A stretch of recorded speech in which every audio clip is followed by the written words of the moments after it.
team number 2, we're gonna interview all 4 of us. We're gonna ask my dad some questions about motorboats. Please introduce us. My name is Sean Peterson. I'm Matthew Peterson's father. I've been asked to come here today to have a chat about motorboats. We have a motorboat. In fact, we just sold a motorboat and we're busy buying a bigger one. And just to come and discuss my experiences around the boat. What made you start to ride your motorboat? When I was younger, I went on a boat. My uncle had a motorboat.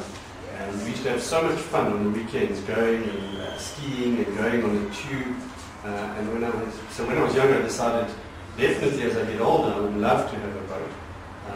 And then before we had children, my wife and myself bought the boat, and we used to go out. And then obviously as we had the children, it became such a fun thing to get away from the city, to go down to the Bowl River and to go and do some skiing on the weekends.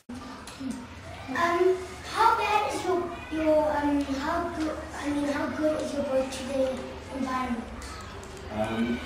I suppose it's like anything, like any mode of transport, you have to be safe, and you have to look after the environment, and how you look after your boat is also very important. Obviously, when you are on the river, there can be an impact on the wildlife.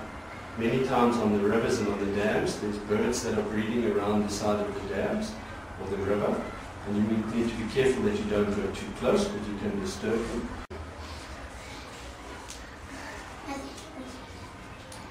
Do you enjoy driving a boat? I love driving a boat. In fact, if I get an opportunity, I'm normally the one that drives.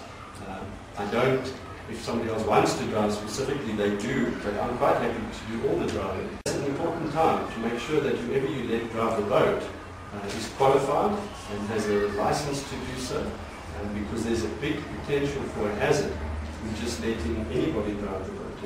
What other water sports do you like to do? We tend to do mainly water skiing, and we have a tube that we use. Something we'd like to try, and we'll try as Matthew gets older, is wakeboarding. That looks like it could be awesome.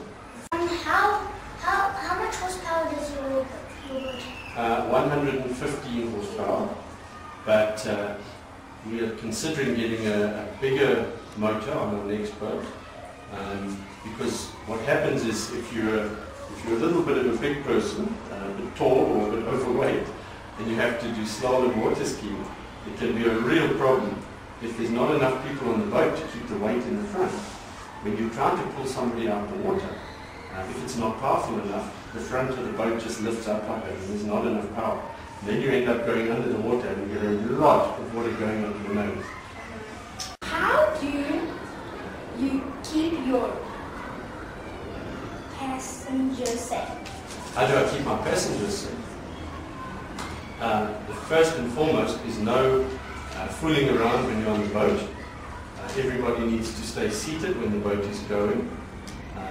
The life jackets are very, very important, especially for people who cannot swim. Although even people that can swim, if you are in an accident on the boat and you bang your head, what would happen? You'd probably drown. Even the best swimmers in the world, even Red Milton, would still hurt himself very badly. Can anyone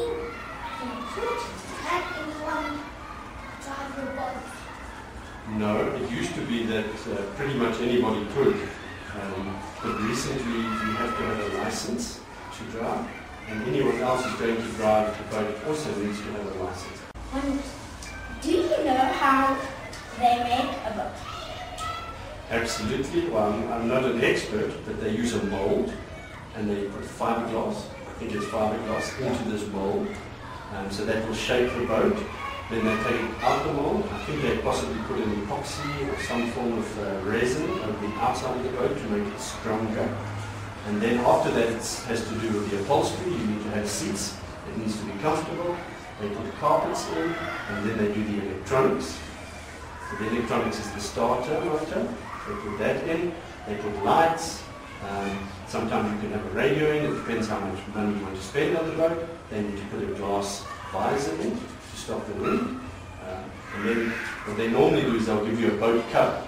And it's important to, when you finish, what do? You wash your boat. Yeah, you wash your boat and then you cover it. And why do we cover the boat? So that water runs.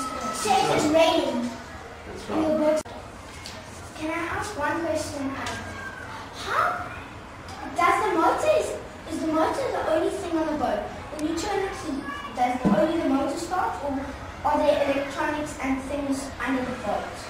As far as I understand, again, I'm not a mechanic, I don't understand how it works, but the key goes and sends a signal to the starter motor, and the starter motor will then ignite and what will happen in the spark plugs will then ignite, and it's a normal combustion engine. So at that point, you'll have a firing system inside the piston, and that will drive the propeller. Thank you for coming here, It's been a pleasure. telling us about boats. It's been a pleasure. Thank you for your well thought out questions and for the intelligent answers for the few questions that I've asked. And I wish you luck with your project. Work hard with it, and I hope you have a lot of success. And if it's a competition, I hope you win. Thank you. Okay, guys.